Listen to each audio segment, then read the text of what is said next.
En el implacable invierno de 1862, o quizás en los primeros días de 1863, un clérigo originario de Taos fue testigo de una oscura historia de maldad que encendería la inquietante saga de los primeros asesinos seriales del Viejo Oeste.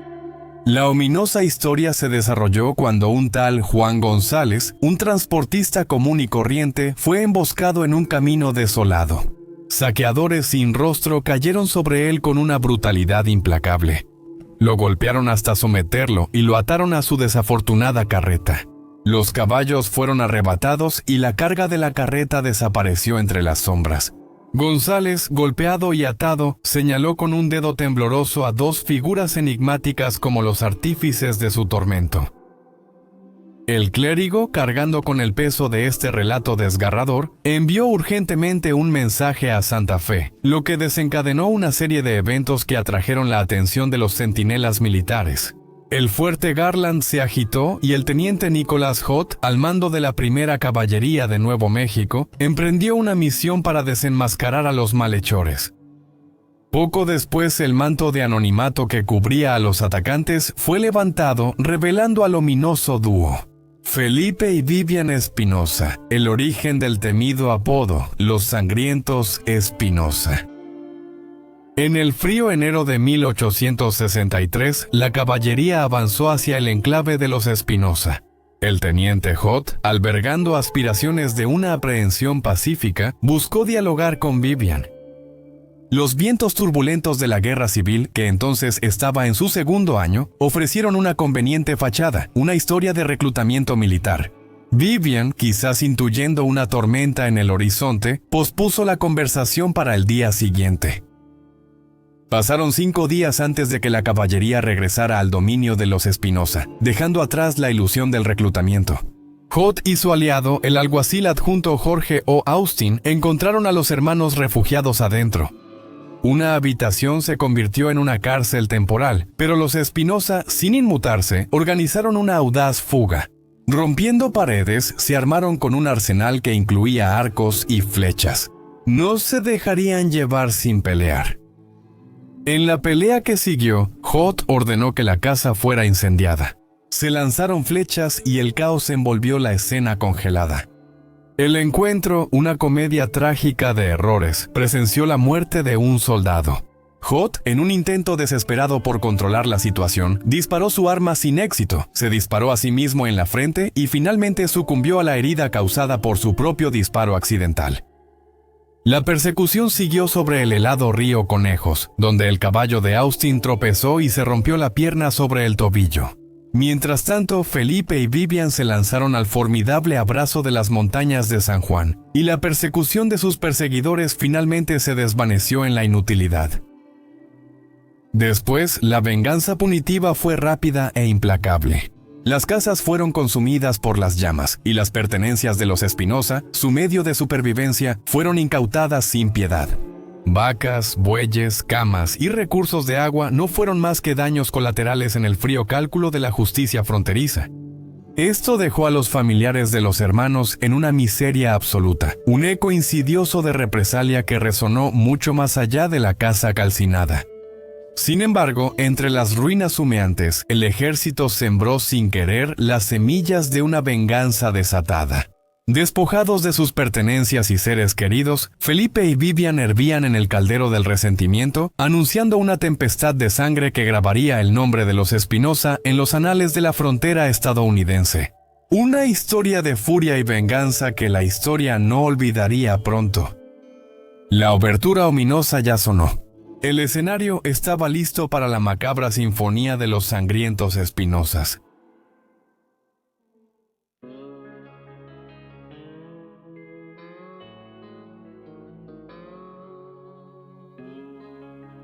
Durante el angustiante periodo del reinado de terror de los hermanos Espinosa en la frontera estadounidense, se desató una serie de asesinatos espeluznantes que dejaron una huella imborrable en la historia del territorio de Colorado. La violencia inició el 16 de marzo de 1863, cuando Franklin Bruce se despidió de su prometida en Canyon City y encontró un destino trágico camino al aserradero de Hard Scrabble Creek. La vida de Bruce fue abruptamente truncada, y su cuerpo sin vida fue descubierto por vecinos horrorizados que se toparon con él. Su corazón llevaba la marca fatal de un disparo y yacía desnudo, grotescamente mutilado, con una cruz grabada en el pecho con un cuchillo tosco. En los días siguientes, la implacable ola de brutalidad continuó su curso despiadado. El 18 de marzo de 1863, Enrique Harkins encontró su muerte cerca de Canyon City, en su casa en las cercanías de lo que hoy es Colorado Springs. Su final estuvo marcado por un disparo en la frente, y una espeluznante muestra de violencia siguió cuando un hacha le partió la cabeza. El terror que se acercaba extendió sus tentáculos hasta el paso Wilkerson, a unos 80 kilómetros al oeste de lo que hoy es Colorado Springs, donde Jaime Adelman cayó víctima de los asesinos merodeadores en las semanas siguientes. El paisaje de la frontera estadounidense se fue tiñendo cada vez más de sangre, y la pérdida insensata de vidas continuó sin cesar.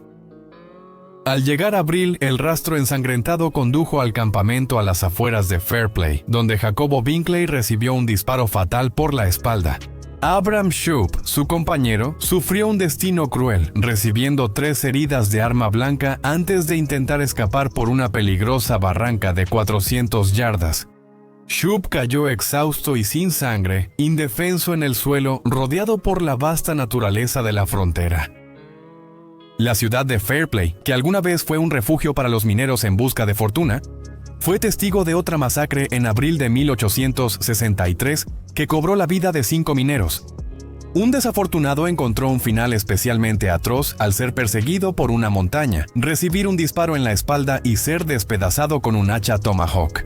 Algunas víctimas fueron encontradas con palos sobresaliendo de los agujeros de bala en sus frentes, en forma de crucifijos, la macabra firma del sangriento camino de Espinosa. La ominosa lista de víctimas siguió creciendo a medida que avanzaba abril. El 25 Bill Carter encontró su final al norte de Fairplay, cayendo víctima de los despiadados asesinos. El 26 de abril de 1863 se presenció el asesinato a sangre fría de Frederick Lehman y Sol Sega.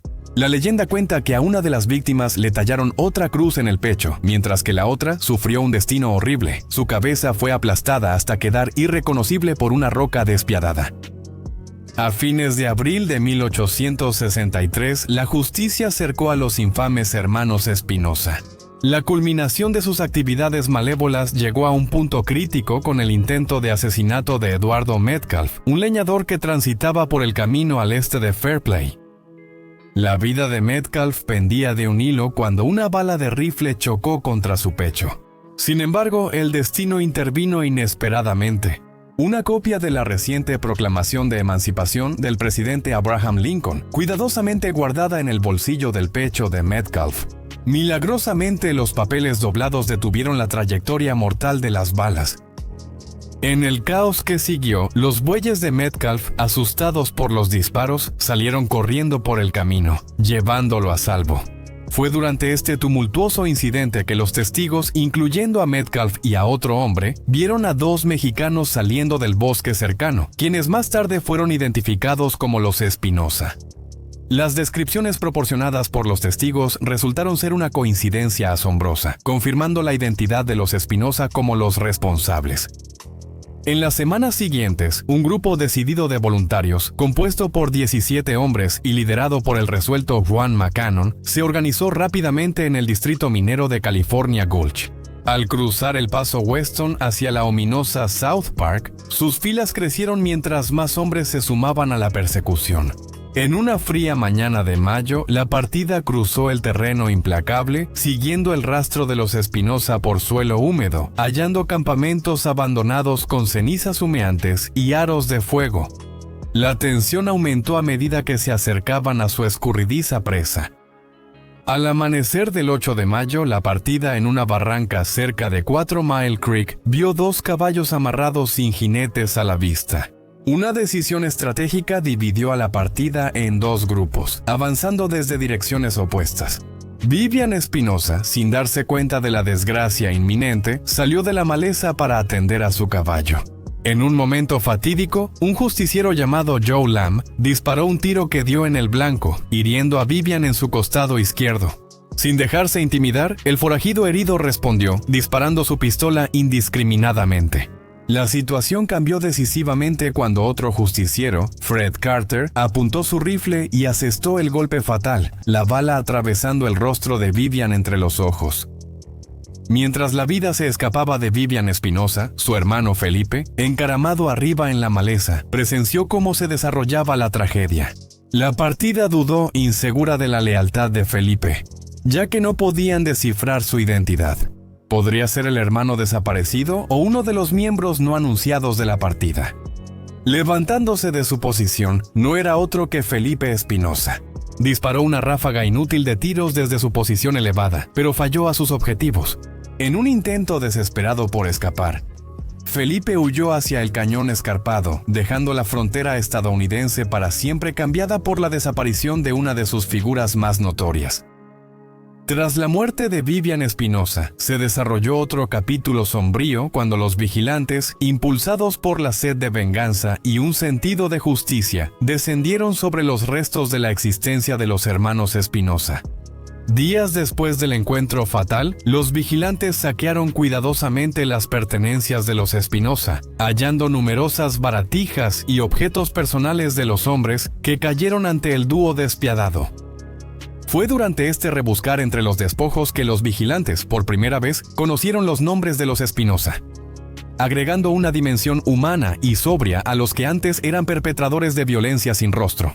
Al regresar a Cannon City surgió una revelación escalofriante. Los Espinosa, en su reinado de terror, habían cobrado la vida de al menos 12 hombres hasta ese momento. Sin embargo, la realidad demostraría después ser aún más dura. Tras la muerte de Vivian, Felipe Espinosa recurrió a la palabra escrita, dirigiendo una carta a John Evans, articulando una inquietante narrativa de pérdida familiar y las injusticias percibidas que alimentaron su ola de asesinatos. En su carta, Felipe expuso abiertamente las motivaciones de los Espinosa, atribuyendo sus acciones a la devastación causada a sus familias por los estadounidenses que les habían quitado sus pertenencias, dejándolos en la miseria. En la carta que escribió, los estadounidenses arruinaron a nuestras familias. Se llevaron todo de la casa, primero camas y cobijas, luego provisiones. Estas fueron las razones por las que salimos y matamos estadounidenses, en venganza por las infamias contra nuestras familias. Perdónenos por lo que hemos hecho y denos nuestra libertad para que ningún oficial tenga nada que ver con nosotros. Porque también al matar uno obtiene su libertad. Sé que sabes de algunos a quienes he matado, pero de otros no sabes. Sin embargo, es un número suficiente. Pregunta si hay otros 2 hombres que hayan matado a tantos hombres como los Espinosa. Con una afirmación descarada, él se atribuyó la responsabilidad de una cifra asombrosa, asegurando: «Hemos matado a 32». Un escalofriante testimonio del alcance de sus mortales hazañas.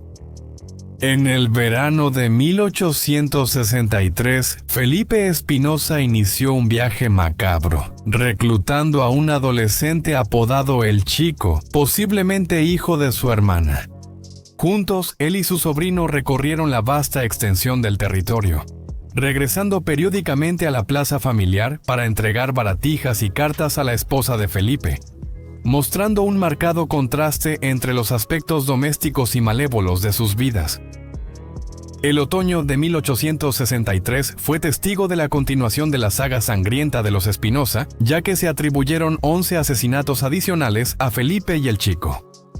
La búsqueda implacable de violencia parecía inquebrantable, dejando un rastro de devastación que resaltaba el miedo y la agitación generalizados que caracterizaban la frontera estadounidense durante este periodo tumultuoso. Sin embargo, muy pronto, el final de la sinfonía resonaría por todo el territorio.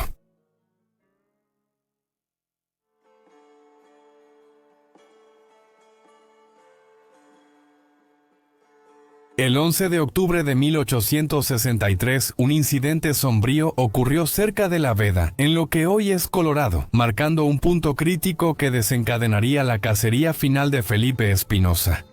Una mujer hispana llamada Dolores Lola Sánchez y su conductor blanco, Leandro Philbrook, se vieron emboscados durante su viaje por el peligroso Paso de Sangre de Cristo.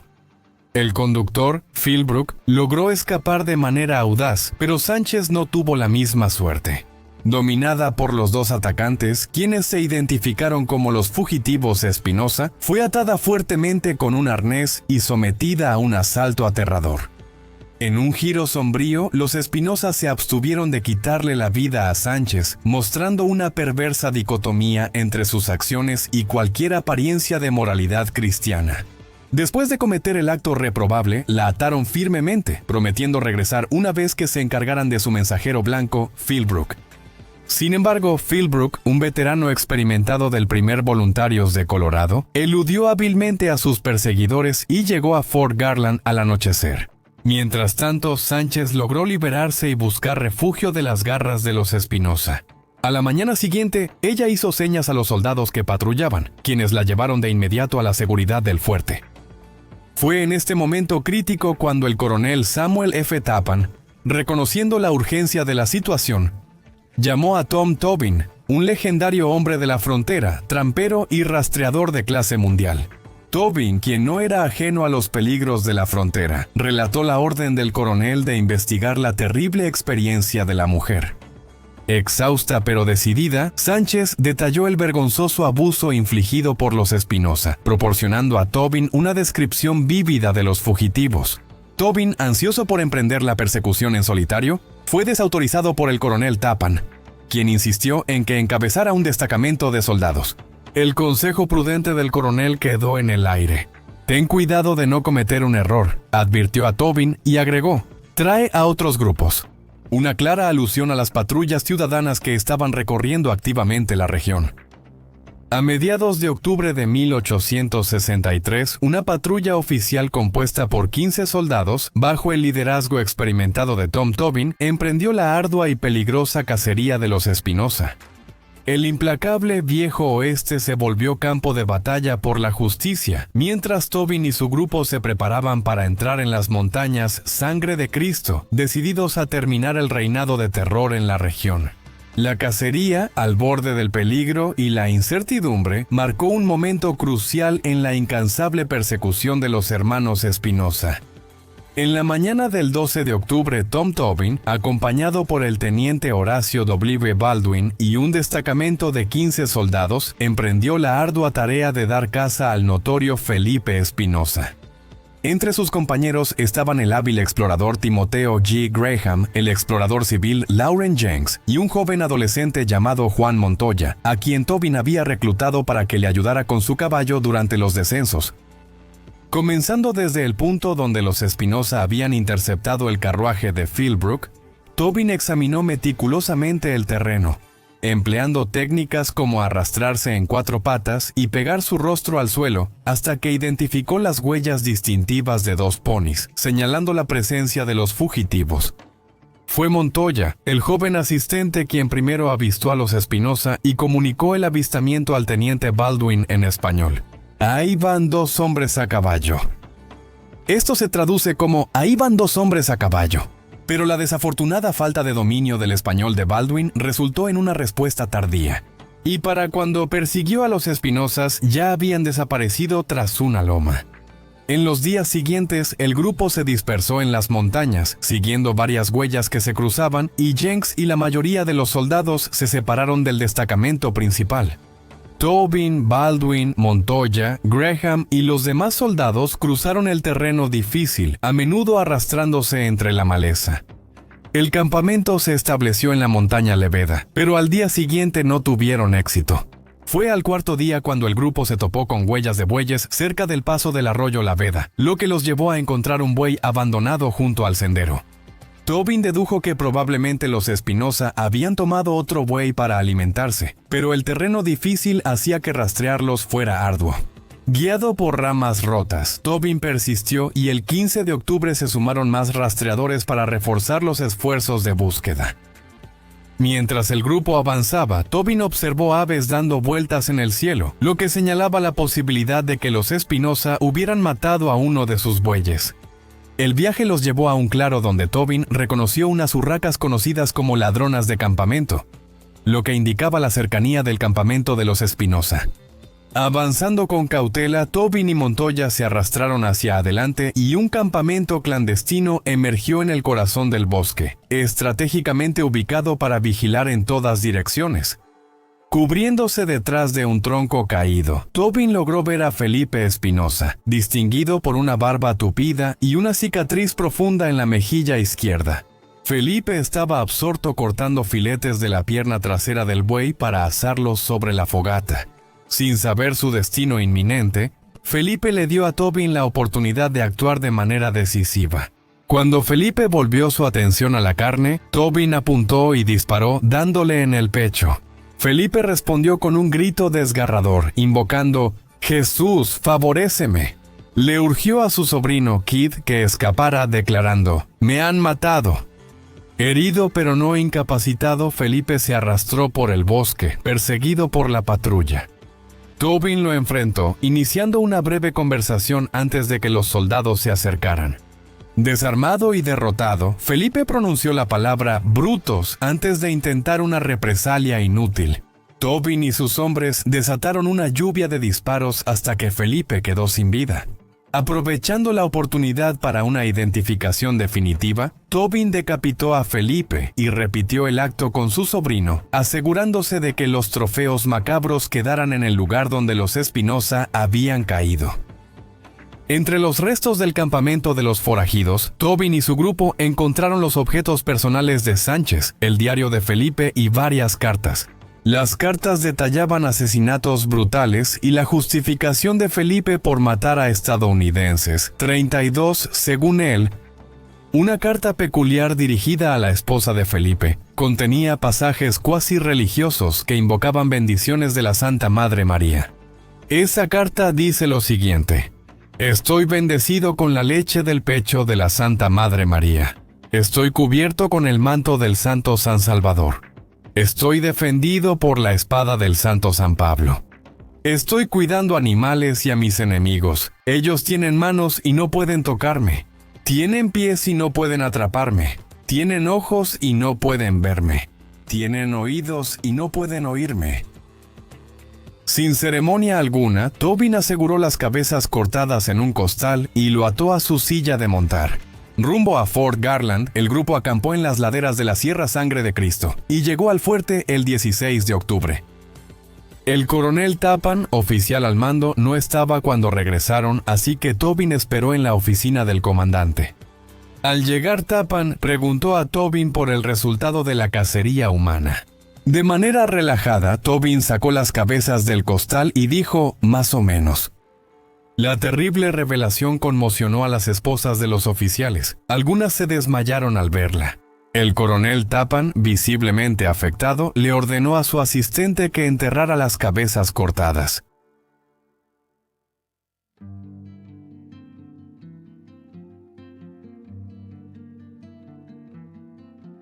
Los orígenes de Felipe Nario Espinosa se remontan a la comunidad no incorporada de El Rido, en el condado de Río Arriba, territorio de Nuevo México, o según algunas fuentes, a Veracruz, México.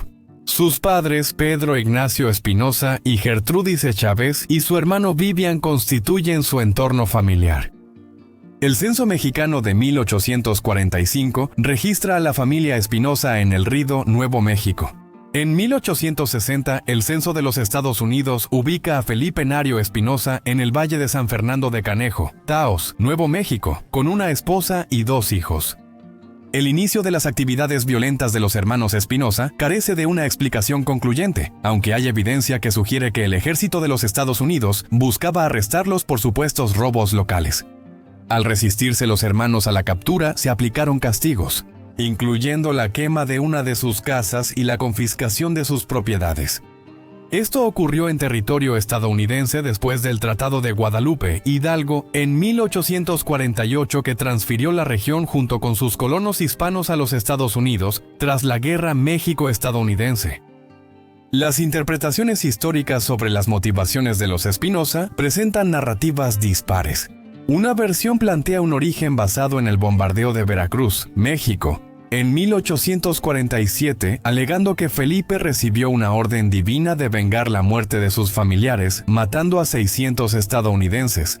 El resentimiento de los Espinosa no solo era por su pérdida personal, sino también por disputas sobre su concesión de tierras en Conejos, invadida por colonos blancos.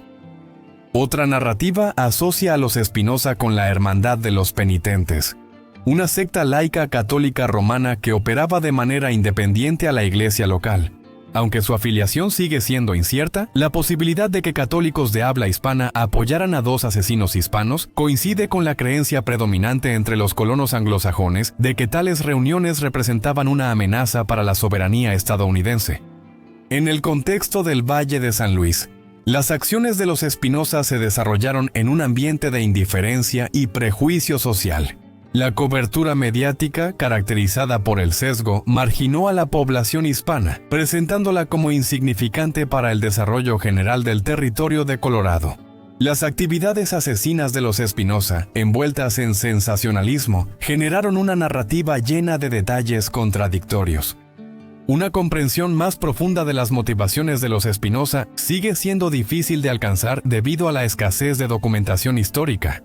Se han perdido artefactos como un libro de memorándums que supuestamente fue de Frank Hall, historiador de Colorado. Wilbur Fisk Stone, un destacado observador de la época de los Espinosa, omitió su historia en su extensa Historia de Colorado. Según el historiador Charles F. Price, la animosidad de los Espinosa hacia los anglosajones y Estados Unidos creció después de la Guerra de México, en medio de preocupaciones por nuevas leyes y posibles impuestos bajo el gobierno estadounidense. Price sostiene que los Espinosa formaron parte de una revuelta fiscal que culminó con el asesinato de un soldado estadounidense, lo que desencadenó su posterior ola de violencia. Por otro lado, Edward Martínez atribuye la venganza de los Espinosa a la avaricia estadounidense, la corrupción y las atrocidades de la época. En los anales de la historia, el legado de los Espinosa plantea la pregunta de si los hispanos de Colorado eran considerados tan insignificantes que incluso sus asesinos justicieros han sido en gran medida olvidados en la narrativa histórica. La historia de los Espinosa invita a un examen matizado, donde los temas de justicia, venganza y supervivencia se cruzan en el contexto de una frontera indómita.